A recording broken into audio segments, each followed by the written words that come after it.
All right. Good evening. I hope you're all doing great. Today we're learning Maseches Bava Daf Samech Zayin, and we ended kind of abruptly in the middle of a sugya toward the bottom of Samech Vav Amud Beis, about 6-7 lines from the bottom. Today is a relatively short blot. In Resnick language, it was like under 10 minutes. Some of the blot that we've had so far in Resnick language was 22 minutes, which is like a zafta gadaf. So it's a little bit longer. So You weren't telling stories on the side. not like I was, no, not like yesterday. Come to the story. You're dead. So the Gemara opens up 5-6 lines from the bottom of on Samach Vav Amud Beis and says, Shinui Maisa, my taima. What is the reason why a Shinui Maisa? If I steal something from you and I do an action to that item that somewhat changes that item, why does that work? Says the Gemara, because Hasam me'ikara eitzim v'hashta kelim. Because the item that I took from you might have been a block of wood, but Lamaisa, now they are kelim. They're no longer the same thing. And Shinui Hashem Nami. The same thing is true in regards to an item that has its name change, even on its own.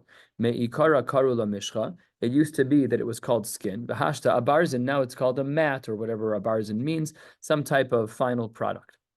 Says the Gemara, wait 1 second. This was Stan's question yesterday. We just ran out of time. V'harei marish, if you have a beam, de'ika shinui Hashem. There we have a change of name in regards to the beam. The me'ikara kshura. Before, when you pulled it off the shelf in Home Depot, it was called a kshura, it was called a beam. V'hashta tlala. Now it has a new name, which is a tlala, an overhang, whatever the right wording is. But Lamaisa, there's a shinui shem. It's nan, we have a Mishnah. Al hamarish hagazel, on a beam that was stolen, shebina obebira, that was built into a building. Shenotel damav mipnei takanos hashavim. The halacha is that if I steal a beam from you, I see that you've done your shopping for a new building project, and the workers have dropped off all of the beams in your backyard. I go into your backyard and steal a $10,000 steel beam, and I build it into my house. Halacha l'maisa, I only have to pay you cash value because of takanos hashavim. If I'm going to require of you who stole to dismantle your house to give me back what was stolen, there's just no way you're going to do it. So the Chachamim did a little twist, and they said, keep it, shegitz, keep it. You did something wrong. You still have to pay. The only reason we're doing this is so that you're able to achieve tshuva. Otherwise, you're just not going to do it, and that's bad for your neshama, and that's what the Chachamim were concerned about. It's okay. So you took me 3 months to get that steel beam. Cost you $10,000 for 3 months. Now Say that again. it took you 3 months to get the steel beam. Yeah. The guy comes and steals it and puts it into his house. He'll give you the $10,000 that you paid for whatever the value is. But now you have to wait another 3 months to start your house project. Like, what is that question going to go away? Like, you've been made whole on some of it, but you're way behind where you were because you can't hurt your house. So let me throw the question back at you in halachic language. Does the beam become more valuable because of the delayed project?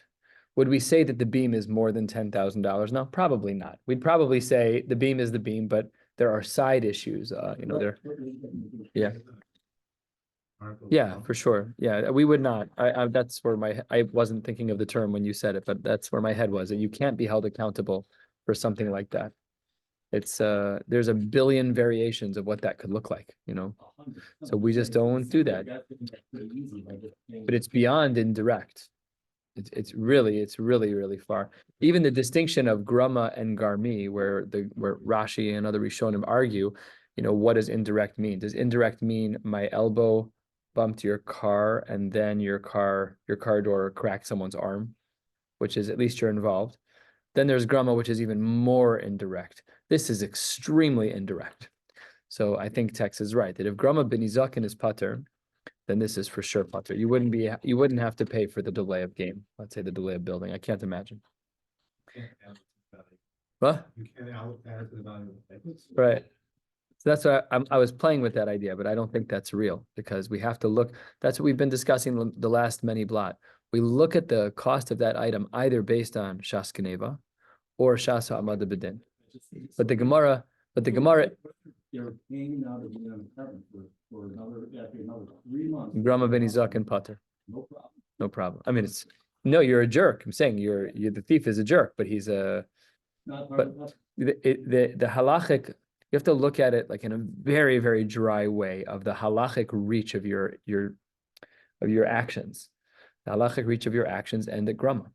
It's always the case. That's why our Gemara never factored in anything else. It was either Shas Hamad B'Din when Bezdin. We have when you steal a couch for whatever, it's capable, like there are levels on top of what the value is that you're responsible. Correct, and that might apply here too. If I steal something of yours, I do have a din of kefil. That's true. I do have a din of kefil, but that's not because of the cheshbonos that you just said. That's because the Torah slapped you on the wrist and said it's kefil. It's not a din in math. It's a din in knas. What if the same thing about replacing it, though, is you have a supplier that's faster but more expensive? Is that? Well, if I steal and then I say I'm going to keep it, but I'm going to replace it for you, so that's not what the Gemara is saying. The Gemara says I have to pay you cash. You figure it out. If the beam is $10,000, I give you $10,000. If you say to me, give me 12 so that I can buy it faster, that's not my problem. I'm a thief. I have to pay back, but we're not. It's your answer is the same answer to Stan's. Is that it's indirect already? It's indirect. So this is what the Gemara says, that we have takanas hashavim in regards to a beam, that if it's built into the house, halachically speaking, I now own that beam, and the Chachamim say I have to pay cash for what I stole. Good to go. The Gemara then says, Taima, the only reason why this is true is mipnei takanas hashavim. Says the Gemara, halav hachi hadar be'ene. Then I would have had to give it back exactly like it is. So Amar Rav Yosef, Marish Shmo Alav. A beam is always called a beam, even when it's built into a home. By the way, we would say the same exact thing. Oh, where did they put the beam in the house? Where are the support beams? You know, which wall is the load-bearing wall? That's how, like our Lashon B'nai Adam, that's how we talk in our homes now. So Pashat that it's going to be the same, but the Gemara gives a very, very strong textual proof. To Tanya, the Brisa writes, quoting from a pasuk in Yechezkel, the Gemara speaks about something that we're not going to go into, but it says, Tzalos, it's actually Vitzalos Habayis V'ha'ubim. So the pasuk says, Tzalos Habayis Elu Hamelatatin. These are like window sills or like a framing of a window. And that's again not for us. V'ha'ubim Elu Hamerishos. The part of the house that's referred to as beams. Very good. That's what the Gemara says. And that's how we see the Marishos are always called Marishos, even when they're built in. Reb Zera on the top of Samach Zayin and Aleph gives a bit of a different reason. Reb Zera Amar, Shinui hachozer lebriyaso, b'shinui hashem lo havishinui. If you have an item that can regress back into its original form, then it's not called a shinui. If I, modify the car in a permanent way, I just scratch my name into the door, I can't fix that. If I take a baseball bat to the headlights, it's never going to be its original again. That's a kinyan. But over here, I take an item and I use it in my house. Okay, but I could always take the house down and take the item back. If that's the case, says the Gemara, according to Reb Zera, lo havishinui, that in regards to the marish, it always maintains its status and should always be returned as is, like the Gemara says in the very first words on this page, because it's a shinui hachozer lebriaso, and therefore b'shinui Hashem lo havishinui. It's better in the house. You have to take apart the house. You don't have to take apart the house. It's just that it's not called a shinui. What was that shredded? No, you were saying at this point, that's what. So because of takanos hashavim, you have to give back the cash. Without takanos hashavim, you would have had to give back the beam, which means that it's not called a shinui. The shinui Hashem, says the Gemara, shinui Hashem she'eno chozer. Let's say that I have a name change that's eno chozer lebriaso, that will never go back. It's a permanent change. Mi have a shinui. Would that be the case where there's a shinui? This gets into a sugya of mikvaos. We know that by mikvaos that we don't want to have mayim she'uvim. We want to have the right kind of water. We don't want water that's ever been in a kli. So says the Gemara as follows, 6 lines down. B'harei tzinor, if you have a pipe, to me'ikara kitzitzta, when they made the pipe, our pipes are made out of clay, whatever they're made out of. Back in the day, they would take a block of wood and they would hew from the block of wood a pipe. They would cut the outer part until it's round. They would drill in the middle, and what was left was a pipe. But initially, it was a kitzitzta, it was a block of wood. The hashta tzinura, and now it's a pipe. You know what you're never going to get again? The block of wood. You're done. Now that's wood chips, whatever's left over, you're done. But it's a pipe now, and you can never put it back. The Tanya, and we have a brisa. Tzinor, if you have a pipe, shechakiko ulavasov kivao. First, you carve out the tzinor from a block of wood, and then kivao, you put it in cement in just the right place so that the water can flow just right. posel es hamikvah. The reason it's posel the mikvah is because since mayim she'uvim is pasel, and this pipe right now is a kli, so therefore that mikvah is not kosher. However, kiva'o ulevesol chakako, let's say you did it differently. You took the block of wood, you positioned it in the right place, and you never had a kli of a pipe that was freestanding. You carved out from the block of wood. Once it's already in place, you carved out a pipe, okay? So if you can imagine taking a block of wood that's 3 feet long and a cube shape in the other dimensions, 3 feet by 1 foot by 1 foot, and you put it down, you cement it in. You take a big drill bit and you drill a hole right in the middle of the wood. Now it's cemented in already. It's mechubar lakarka. So now, is that pipe a kli? Yes or no? The pipe you made was made after it was mechubar lakarka. So the Gemara says over here, kavu ulevesov chakako, that if first you put the block of wood on the ground and cement it, you take one of those circular drill bits, let's say 5 inches in diameter, and you just make a perfect circle right in the middle. The water can flow relatively smoothly, whatever the liquid is. In that case, eino posel es hamikvah. The water that flows through there is totally kosher because it was never a kli. Now, v'iyam shinui hashem milsahi. If in fact you want to say that shinui hashem is real, then afilu in that latter case of kiva'o ulvasov chakako nami li pasel, we should say that even in a case where you're kovea the wood in the ground and afterwards you're chokek it, it should be pasel. Why is that? Because it still has this din of a tzinor. It's still a pipe, and there's no shinui shem, because Lamaisa it's the same exact thing. So the Gemara says, "Shiny she'iva dimi derabanani," that our limitations in regards to a mikvah, when we say that there's mayim she'uvim, that's only a din derabanan. Mida oraisa, the mikvah is still kosher.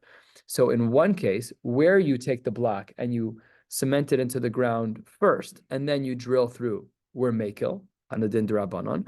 But where the tzinor was first created, and then the tzinor was placed down in the pipeline, then we're going to say we're makbid on the din derabanan. Says the Gemara, why would you distinguish between one case and the other? Ihachi, a third of the way down on Samach Zayin Amud Aleph, Ihachi says the Gemara, afilu dereisha nami, we should have said that even the first case should be mutter. The whole thing is derabanan anyways. Okay, we see what's happening here. This isn't like a cup you drink out of. I was making a pipe for the sake of the pipeline. It's not like, you know what, I'm going to get a pitcher out of the cabinet. It's not like that. The tzinor was specifically made for this purpose. So says the Gemara, a beautiful distinction between the case of making a pipe and then making a pipe first and then putting it in its place versus taking a block of wood and putting it in its place and then drilling. What's the difference? Hasam ika toras kli alav betalush. In the first case, where you first carve out the pipe and then you put it in its place, it had a shame kli. First, it had a shame kli. This is a cup. The cup has a shame kli. Everyone agrees. Now I'm going to use it. I'm going to cement it into the mikvah. Okay, but it was already a kli. However, hacha, where you took a block of wood and cemented it in first, then ein toras kli alav betalush. There was never a time when it was a freestanding kli. Therefore, in regards to the din derabanan of mayim she'uvim in a mikvah, we're going to be mekel on the din derabanan when it was never a kli in the first place, even though it's called a tzinor. Masha ein kain, when it was a freestanding kli, then we're not going to be mekel on the din derabanan, and the mikvah will be pasul. The Gemara says, meisvei, halfway down. Haganav is a regular thief. The hagazlan is a brazen thief. The ha'anas, we're used to this word in regards to violating someone. It's actually similarly used here. It's a forceful way of stealing. Take a look at Rashi, because we saw a hint of this Rashi earlier. Rashi, Dibra Maskil, Anas, 8 lines from the bottom. Chamsan de Yahiv Dmei. Chamsan de Yahiv Dmei means that I forced you to sell it to me. You know, I'm not stealing, but I'm forcing you to sell. I'm a jerk about it. It's like the mafia. You will sell your family ring to me no matter what. Here's a gun. I'm going to point it at you, and you are going to sell it to me. So the Gemara says, in a case like that where something is stolen, and one of these 3 ways of gan of gazlan or anas, hekdeshan hektish, utrumasan truma, umaisros maiser, umaisrosan maiser. In all of these cases, if I steal from you and then I makdish it, it works. If I give it as truma, it works. If I give it as maiser, it works. Rashi, 6 lines from the bottom, says, Dibra hamaskelu trumasan. He says at the end of this Rashi, Alma kanile ligzela b'yeush. It seems over here that there is yeush. Because if I steal from you, and I steal from you in a very forceful way, you are miyayish right away. You're like, this guy is a jerk and I'm never getting my stuff back. The second I'm miyayish, it enables the ganiv to be makdish that item because yeush works. So the Gemara says it's a kasha and the shita that says that there is no such thing as yeush. Here we see that yeush works beautifully. The Gemara responds, Amre, halfway down on Samach Zayin Amid Aleph, Hasam Ika Shinui Shem. In one case, we actually have a name change. Demeikara Tivla V'hashda Truma. That when the peiros were first put into the bin, it was considered tevel, and now it's called truma. And in regards to hektish, meikara chulin v'hashda hektish. Therefore, in this case, because there was a shinui shem, there was therefore a kinyan, and therefore the ganav now owns those items and can be makdish them. He can give them as trumas and he can give them as meiser. He still needs to pay back the financial cost, and if he's a ganav, then he's going to pay kefel, whatever the halachos are. But the point is that the reason why this is not a kasha and the shita about those who say that there's no such thing as yeush is because over here we're not talking about yeush. We're talking about shinui shem. And here, because it started as tevel and ended as truma, or it started as chulin and ended up as hektish, that's a shinui shem, and therefore we're not talking about yeush. The rest of the Gemara flows very quickly. Amar Rav Chizda, Amar Rav Yonasan, minayin lishinui shehu koneh. We'll see a machlokas amoraim. How do we know that shinui works, that shinui is koneh for the ganav? If I take your item and there's a change, now it's mine and I have to pay you back cash. Shenemar ve'shiv esagzeva. The pasuk says you have to return the money. Ma talmud omar asher gazal. We saw this Gemara before. Im ke'ein shegazal yachzir. If what I stole is still intact, that's what I pay you back. V'im lav damim ba'alma b'ishlome. And if in fact I don't have it anymore, or if it's inaccessible, then I have to pay back cash. Says the Gemara, you can't say that that's what asher gazal works. 5, 6, 7 lines from the bottom. Hi, Asher Gazal. When the pasuk says Asher Gazal, mi bay lemuute gezel aviv she'eno mosif chomesh al gezel aviv. Now, just happens to be there's a father-son in the room. Just happens to be. Let's say my father in his free time, when he's not teaching chemistry, is a thief, and my father steals, and I then become the inheritor of his obligations to pay back the theft. Okay, I'm his child. So therefore, in regards to my father's theft, she'ena mosif chomesh al gezel aviv. Even though in other cases, if my father was caught, he'd have to pay a chomesh on his theft in certain cases if he's paying keren. I, as his child, if I were to be repaying that debt of his, I would not have to pay chomesh. And that's learned from the pasuk of Asher Gazal. So don't tell me that Asher Gazal is there to teach me that if I still have the item and I'm the ganav, I have to give it back. That pasuk was used to teach me that a son does not have to pay a chomesh when paying back his father's obligations of theft. Says the Gemara, that's not a good argument because I could actually learn both from them. In Cain, if it were to be the way you learned that Asher Gazal was already used, the Nichtov Rachmana beheshives gizelo. If it was only talking about me and my father, then the pasuk should say gzelo in the singular. Should speak about him, gzelo, his, my father's.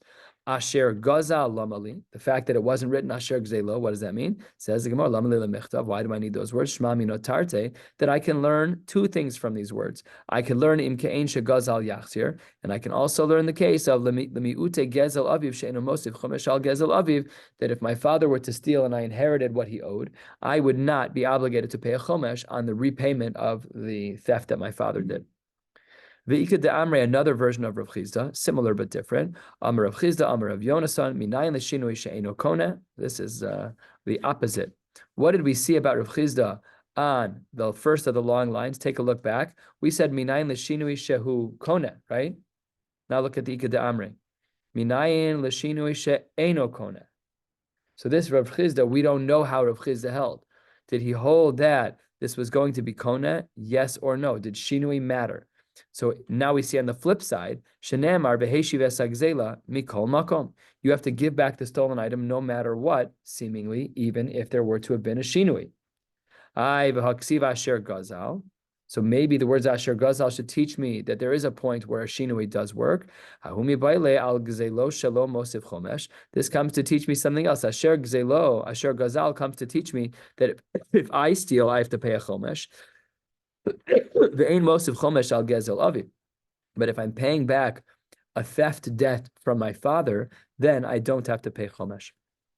Amar ula minayin le'yeu she'eno koneh. This ula seems to agree with the second approach of Rav Chizda, the Ikad de Amre, that that a shinui is not koneh. Shene'emar, because the pasuk says This is a pasuk in Malachi. V'habesemes hamincha ha'artze osami yedchem, Amar Hashem.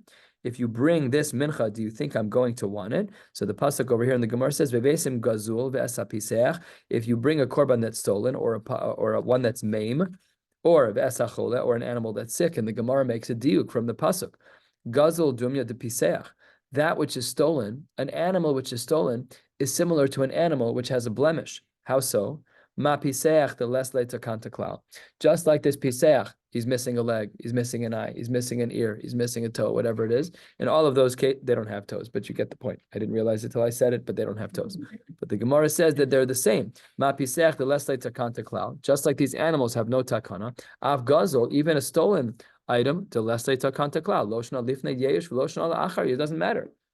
Doesn't matter. That's how Ula learns out that there's no shinui in regards to an item that's gazal. There might be takanas hashavim built in, but that doesn't mean ladina amida oraisa that that's what's happening. It could be that there's no shinui. Okay, we say you can keep it because it's takanas hashavim, fine, but that's an afterthought. But etzem, the din is that a shinui does not work according to Ula. Rava Amar Mehacha. Rava learns this out from somewhere else. Korbano. The pasuk reads, Im ola korbano min habakar zachar tamim yakrivenu el pesach ol moed yakrivu oso lirtzono lifnei Hashem, right in the beginning of Sefer Vayikra. So the word korbano means that I bring my korban velo hagazl, but I can't bring your korban. Says the Gemara, Amos, when is this the case? Ilema lifnei yeyush, if I take your animal, I steal it, and you're not yet meyayish, you're still hanging up signs around the community, has anybody seen my cow? So then, pshita, that my korban is not, if I bring your animal, it's not going to work, that's obvious. Lama likra, I can't bring a korban where the bailam have not been meyayish yet, that should be pasha. Elalav, it must be la'achar yeyush. It must be that the brisa, korbano velo hagazul on the third line is talking about a case where there was yeush, and nevertheless, even though there was yeush, we see velo hagazul, that if I take the animal that I stole from you and you're meyayish, and I bring the korban, it does not count. Ushma mina yeush lokani shma mina. Very good. So now we've seen Mari Makomos for version number 1 of Rav Chizda, version number 2 of Rav Chizda, Ula, and Rava, quite a few. Now, Rava stirred the pot a little bit because Rava himself said something differently 3 days ago. Let's take a look in the Gemara 6-7 lines down on Samach Zayin Amud Beis. We're going to be going until the 2 dots, 5 lines from the bottom of the page. The Gemara says, wait 1 second. Rava Huda Amar de Gezel Korban de Chavre. Earlier, when we spoke about this example by Rava, we said that case wasn't talking about Yeush. That case was talking about me bringing your korban that I stole. I stole your korban and I brought it as it relates to you. That's how Rava explained the Gemara a couple of blot ago. So Ibai Sema that Rava changed his mind, Hadar Bey, that Rava changed his mind. Ibai Sema Chad Minaihu Rav Papa Amra. And there are those who say that we did present Rav Papa here in a couple of blot ago. Perhaps one of those shitas of Rav Papa, one of those shitas of Rava are actually Rav Papa. That brings us to the next case of Umidas Tashlume Arba v'Chamisha, going back to the Mishnah from many blot ago v'chule. And our Mishnah said that the din of Kefil applies to a shor and a seh. I should say the din of Arba v'Chamisha applies to a shor and a seh and to no other animals. Says the Gemara, ve'amai. Why would we say that it applies to no other animals? Neilaf, we should learn shor mishabes. We should learn exer shava from the word shor. The first pasuk we have is ki yignov ish shor ose utvacho v'chule, and the next pasuk says v'yom hashvi shabbos Hashem elokecha lo saseh kol malacha atav v'incho v'itecha v'avdecha v'amasecha v'shorecha v'chamorcha. So we see the word shor in both places, and the Gemara darshans malahalan chayev v'ov kayotze bahen. Just like when it comes to the world of Shabbos, we have a din of even of birds. So too should the same thing should be over here. Avkan chayav of kayotze b'hem. We should have said the same thing by tavachu macha, but it's not true because our Mishnah said that it only applies to a shor and a seh. So the next part of the Gemara has a lot of very quick and rapid back and forth. So you just have to hold cup. Not difficult. You just have to pay attention. Otherwise, it's you'll lose it very quickly. A third of the way down, 4 lines before the white lines. Amar Rava, don't worry. How do I know that the din of Daled Behe only applies to a shor and a seh? Because Amar Rava Amar Kra, shor v'seh beis pa'amim. The pasuk says shor v'seh twice. I'll read the pasuk again. Ki ignov ish shor oseh, that's the first one. Utvacha o macharo chamisha bakar yishalem tachas hashor ve'arbatzon tachas haseh. We see that shor is listed twice in the pasuk, and seh is listed twice in the pasuk. That's his answer. That because it says shor v'seh twice, that's a double down, and therefore we see that the applicability of dalad v'hei only applies to the world of shor v'seh and to nothing else. Amre, they asked on Rava, hai miyater, which words of shor v'seh were the extra ones? Was it the first set of shor v'seh? And if you have the pasuk in front of you, it's easier to look at the pasuk now. Ki yignov ish and skip shor oseh. Ki yignov ish, if a man steals, utvacho o mecharo v'chulei. So which one is it? Do we say it's that one? Or do we skip the latter shor v'seh toward the end of the pasuk, tachas, not tachas arba, tachas, just say tachtov. We'll see soon how the Gemara teaches it. So which one is it? Was it the first set that we were using as the raya, or the second one? Says the Gemara.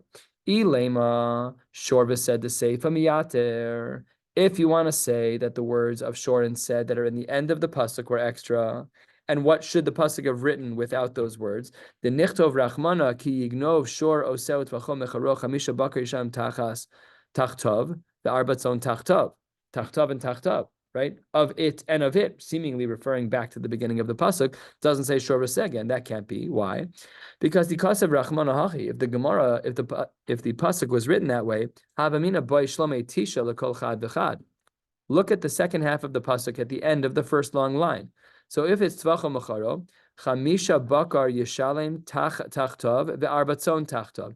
It seems that whatever happened in the beginning of the pasuk, I have to bring 5 bakar and 4 tzon, which totals 9. That's how I would have learned if at the seifa of the Mishnah, if the seifa of the pasuk didn't say shor v'seh.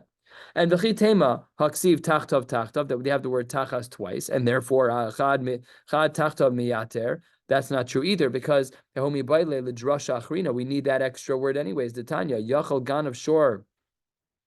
Ganav shor shavimane yishalim tachtav negidin. I can give a whole collection of animals that are less expensive, more wild, but the total cost is the same. 1 awesome animal or 5 shvach animals. Talmud lomar tachtov, those words are used. So therefore, we can't say that the extra shor v'seh at the end of the pasuk. Ella, the Gemara says right halfway down, shor v'seh dereisha miyutar. L'chora, Rava meant that the beginning of the pasuk had extra words of shor v'seh. How then would we have written the pasuk? The nichtov rachmana, the pasuk could have instead said, "Ki ignov ishu tvacha o mecharo," skipping the word shor v'seh. Chamisha bakar yishalim tachas hashor v'arbatzon tachas haseh. Beautiful. So maybe we can understand the pasuk that the shor v'seh in the beginning of the pasuk was extra, but the one at the end was necessary. The Gemara says no. Ikasav rachmana hachi havamina ad deganiv trei utabachle lehu. I might have thought that the only time we would have then had a din of daled behei is only after I steal both of them, a shor and a seh, and shech them. Says the Gemara, that can't be the case, because utivacho ksiv lichad, because there the pasuk speaks in a singular language. So what you said would be the misunderstanding can't be the misunderstanding. The aim of the Gemara says,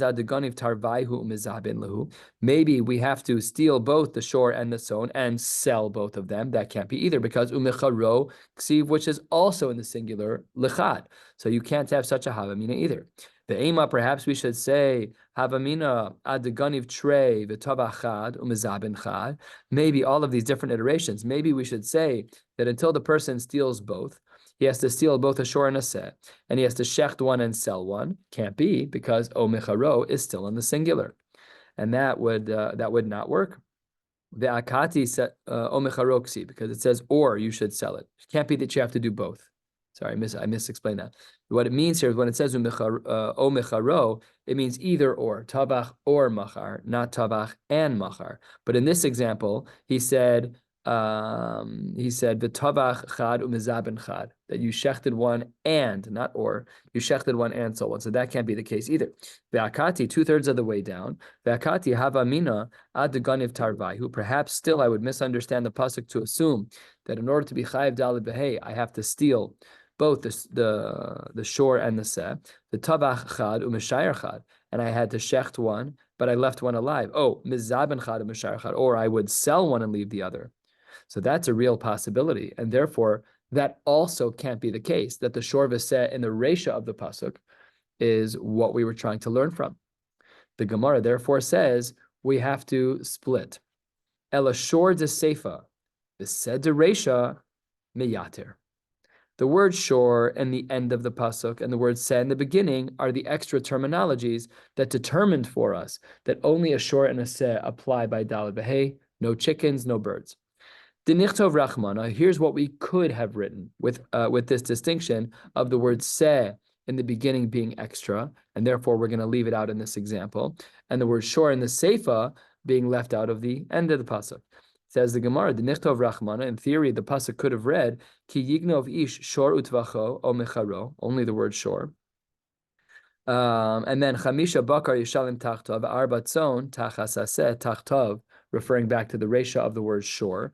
And over here in the seifa, we have the word seh. Says the Gemara, shor de seifa v'seh de reisha lamali. If I'm able to understand the pasuk without the shor in one part of the pasuk and without seh in the other part of the pasuk, shma mina shor v'se'in midi acharina lo. The Gemara therefore concludes, like Rava tersely explained to us in one line toward the top of the page, that really because the word shor in one part of the pasuk can be deleted, and seh in one part of the pasuk can be deleted, and the pasuk is still understood, that means that those words are extra, and therefore the din is only by shor v'seh, and we would not want to learn that kal v'chomer that we started with toward the top of the page, where we said that the din would be that it applies even to other animals. There is no applicability of daled v'hei to any animals other than a shor or a seh. We'll stop right here. In Yirtzeh Hashem, we're in person tomorrow night at the 2 dots, 5 lines from the bottom of the page. Wishing you all a beautiful night.